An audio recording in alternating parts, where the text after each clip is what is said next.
हरियाणा के ऐसे साथियों,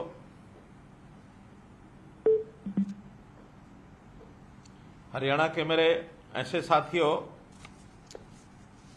जो हमारे साथ सरकारी योजनाओं और सेवाओं को जनता तक पहुंचाते हैं, ऐसे सब लोगों का मैं अभिनंदन करता हूं।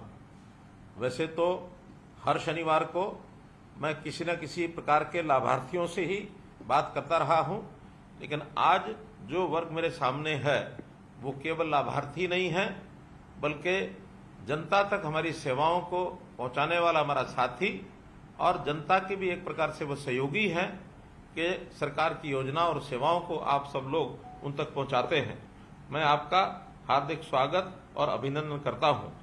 मित्रों, जैसा हम जानते हैं कि हरियाणा सरकार पिछले 8.5 वर्षों से गुड गवर्नेंस के नाते से अपनी योजनाओं को लोगों तक पहुंचाने के लिए एक विशेष कार्यक्रम के माध्यम से हम आगे बढ़ रहे हैं। डिजिटलाइजेशन का ये एक मौका है और इस डिजिटलाइजेशन के माध्यम से हम अपने सारे ही कार्यक्रम ई गवर्नेंस के रूप में लोगों तक पहुंचाते हैं। इसी काम के लिए हमने CSCs को चुना है ताकि हमारे सब विभागों की लगभग 550 सेवाएं आप लोगों तक पहुंचा सकें। मित्रों, इस काम में जो सफलतापूर्वक आप ये सब काम कर रहे हैं, इसमें एक सिस्टम का हम सब उपयोग कर रहे हैं। उस सिस्टम को बनाने के लिए केंद्र सरकार से ये CSCs का प्रोग्राम ये बहुत ही लाभदायक हुआ है। आप लोग अपने भी धनोपार्जन के लिए, अपने भी एक प्रकार से रोजगार के लिए इस काम को जब अपनाया था तो शुरू में ऐसा लगता था कि ये सेवाओं के माध्यम से आप उतना पैसा शायद अर्न नहीं कर सकेंगे। हमने कुछ सरकारी सेवाएं भी आपको उस समय दी थी, लेकिन धीरे धीरे इन सेवाओं का जैसे जनता उपयोग करने लगी तो उसके जो चार्जेस थे उसका सीधा सीधा लाभ आपको भी होने लगा। और जो मेरी जानकारी है, लगभग 50,000 से लेकर के 1 लाख रुपए तक भी मासिक कमाने वाले और हमारे CSC सेंटर्स हैं। ऐसे मौके पर कभी कभी हमको शिकायतें भी मिलती हैं कि जो निश्चित चार्जेस तय किए गए हैं, कभी कभी उनसे ज्यादा चार्ज लेने की भी बात कुछ लोग करने लगे हैं। मैं मानता हूं कि सब लोग ऐसे नहीं होंगे, लेकिन कुछ CSC से ये शिकायतें प्राप्त हुई हैं। इसके लिए मेरा निवेदन है, क्योंकि जो जनता इससे लाभान्वित होने वाली है वो गरीब जनता है और उस गरीब जनता से जितना पैसा निर्धारित किया गया है उतना ही लेना चाहिए, उससे ज्यादा पैसा उससे हम नहीं लेंगे और निश्चित रूप से इससे आपका भी मान सम्मान बढ़ेगा।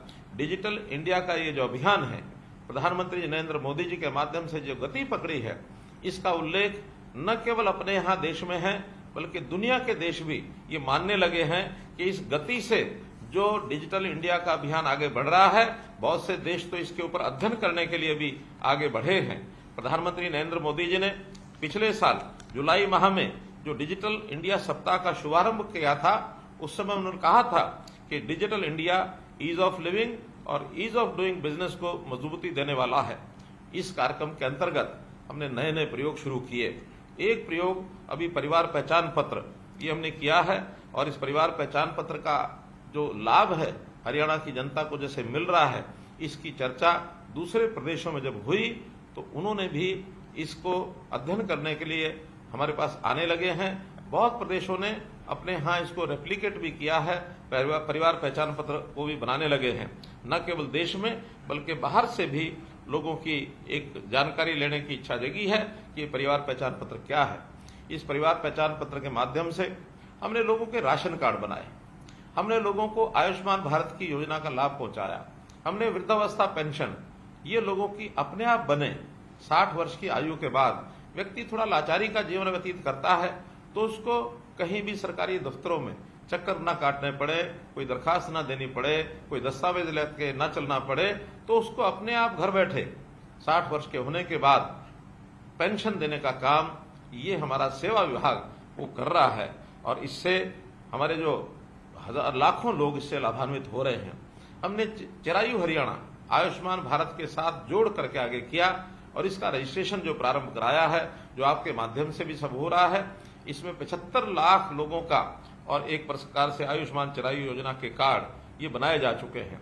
इसके साथ निरोगी हरियाणा योजना, ये भी हमने शुरू की ताकि हर गरीब परिवार के सदस्य का उसकी जो जांच है वो जांच भी अस्पतालों के माध्यम से, हमारे डिस्पेंसरीज, सीएससीज, उनके माध्यम से जांच होनी शुरू हो, ताकि उसके टेस्ट, एक उसका जो स्वास्थ्य कार्ड है उसके आधार पर वो बनना शुरू हो और उसका रिकॉर्ड हर व्यक्ति के इलाज के समय उसका स्वास्थ्य कार्ड का जो रिकॉर्ड है, डाटा है, वो काम आएगा, ताकि उसको प्रारंभ में ही इस जांच के माध्यम से जो लाभ होता है उसका भी एक उल्लेखनीय योगदान आपका है।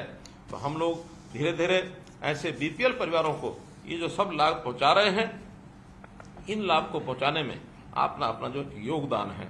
हमारे यहाँ एक कल्पना की गई है कि सरकारी योजनाओं का लाभ सबसे पहले गरीब व्यक्ति को मिलना चाहिए।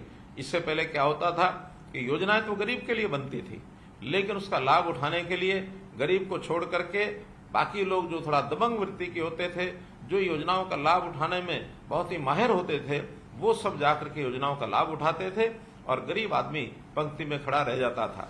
लेकिन अब चूंकि हर निश्चित व्यक्ति को उसका लाभ ये अंकित है कि इसको क्या मिलेगा, उसको सूचना दी जाती है कि ये लाभ आपको मिलेगा। उस लाभ को लेने के लिए वो आता है और आपके यहाँ सीएससी सेंटर्स पर वो सूचना देता है और उसके हिसाब से आप ऑनलाइन फॉर्म उसका भर के दे देते हैं। एक बहुत बड़ा लाभ उसको होता है। हमेशा सीएससी की तरफ वो देखता रहता है। जब भी उसको योजना को लेनी होती है उसका ध्यान सीएससी की तरफ जाता है। सीएससी का काम एक प्रकार से हमारे यहाँ भले ही नया है लेकिन बहुत सक्सेसफुल तरीके से आगे बढ़ गया है।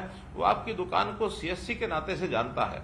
हमने अटल सेवा केंद्र आस्क नाम से भी उसका नाम प्रचलित करना शुरू किया था, लेकिन फिर भी जब भी पूछो कि कोई सेवा कहाँ मिलेगी, सीएससी पर मिलेगी।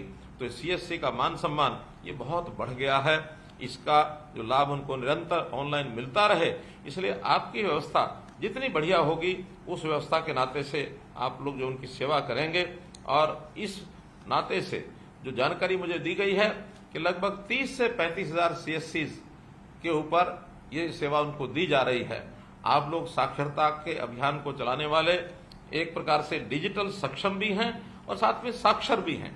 साक्षर व्यक्ति, पढ़ा लिखा व्यक्ति जब इस प्रकार से काम करता है तो उसका निश्चित रूप से लोगों में एक सम्मान बढ़ता है।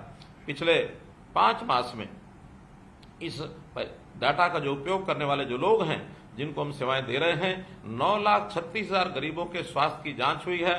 62 लाख लोग lab test, 62 lakh lab test ये सब किए गए हैं। तो ये सब आखिर तो इस हिसाब से हुआ है। परिवार पहचान पत्र के हिसाब से जन्म मृत्यु इसका पंजीकरण भी हमने किया है, ताकि जन्म और मृत्यु का जो पंजीकरण करने के बाद जो परिवारों का डाटा है वो रियल टाइम बेस्ड उसकी संख्या ये हमारे पास होती है। बच्चे 0 to 6 ये जो बच्चे हैं इनका हम अलग से हमारा जो WCD डिपार्टमेंट है उसके माध्यम से उनकी चिंता करते हैं, उनका ख्याल करते हैं। 6 से लेकर के 18 वर्ष तक की आयु के जो बच्चे हैं उनका स्कूल की शिक्षा में उनका कितना दाखिला किस स्कूल में हुआ है। कुछ बच्चे जो न प्राइवेट स्कूल में जाते हैं न सरकारी स्कूल में जाते हैं, आखिर उनकी तलाश करना ये भी हमारे लिए इसी के माध्यम से संभव हो पाया है।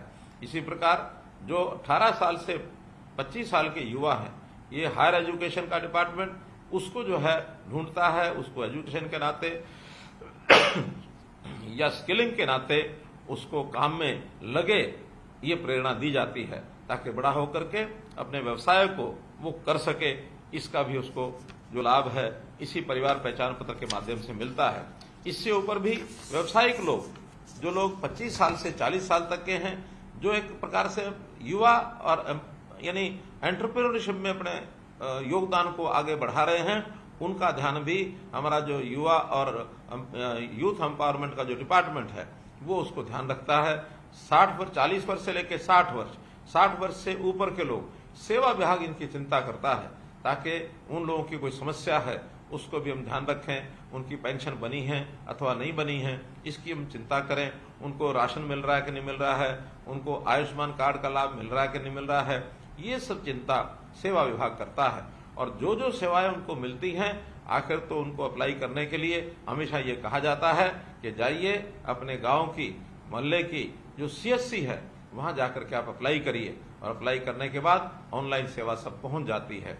अभी पिछले 2 महीने से मैं जनता की सेवा के लिए जन संवाद के कार्यक्रम कर रहा हूं, और जन संवाद के कार्यक्रमों में मुझे ढेरों कागज मिलते हैं, ढेरों शिकायतें जो आती हैं, उनको सबको एक प्लेटफॉर्म पर ला करके जन संवाद पोर्टल में हम डाल देते हैं और उस जन संवाद पोर्टल से वो सारी जो जानकारियां हैं विभागों को पहुंचती हैं। विभाग उसको निश्चित समय में हल करता है और हल करते समय हर एक एप्लीकेशन की ट्रैकिंग ये जब होती है तो उस व्यक्ति को जो कंप्लेनेंट होता है उसको भेजी जाती है, ताकि उसको पता रहे कि मेरी जो दी गई कंप्लेंट है उसका स्टेटस क्या है। ये सब डिजिटलाइज्ड सर्विस होने के नाते से यहां तक जो है हम सब कर पाए हैं।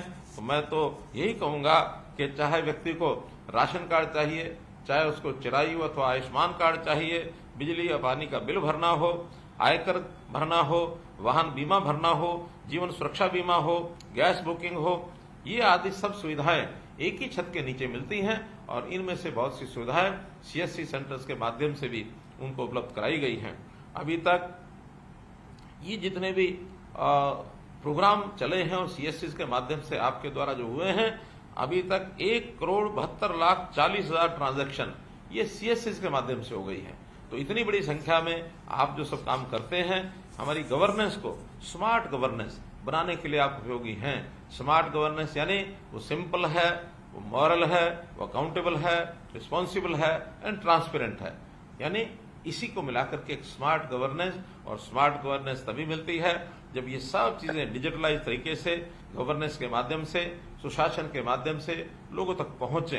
तो इस सेवा का जो आप लाभ दे रहे हैं लोगों को, एक क्लिक से लोगों को जो डिलीवरी मिल रही है, इसी कारण से हमारी सरकार के बारे में कहा गया है कि ये सर्विस डिलीवरी की सरकार है। तो सर्विस डिलीवरी की सरकार आपके बिना संभव नहीं थी।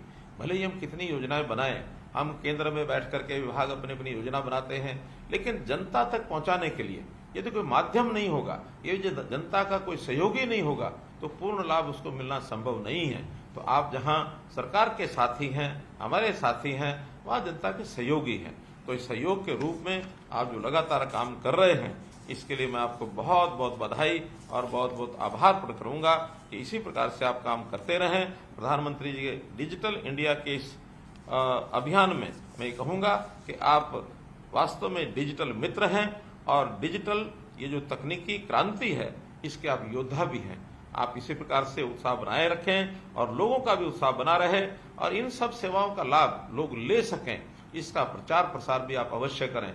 बहुत से ऐसे जो लोग होते हैं, सरकारी योजनाओं का लाभ शायद उनको पता नहीं होता कि किस प्रकार से वो लेकर रख सकते हैं। तो आप अपने यहाँ केंद्रों पर निश्चित रूप से यदि कुछ डिस्प्ले बोर्ड लगा सकें कि ये सरकार की योजनाएं हैं जिसका लाभ उनको आप दिलवा सकते हैं, तो इसका बहुत बड़ा आपका योगदान होगा। इसी शब्दों के साथ मैं आपका बहुत बहुत आभार प्रकट करूंगा कि इस अच्छी सेवा के लिए आपने अपने आप को झोंका हुआ है, अपने आप को लगाया हुआ है, बिना किसी संकोच के आप आगे बढ़ें। यही मेरी ओर से आपका बहुत बहुत धन्यवाद, बहुत बहुत आभार।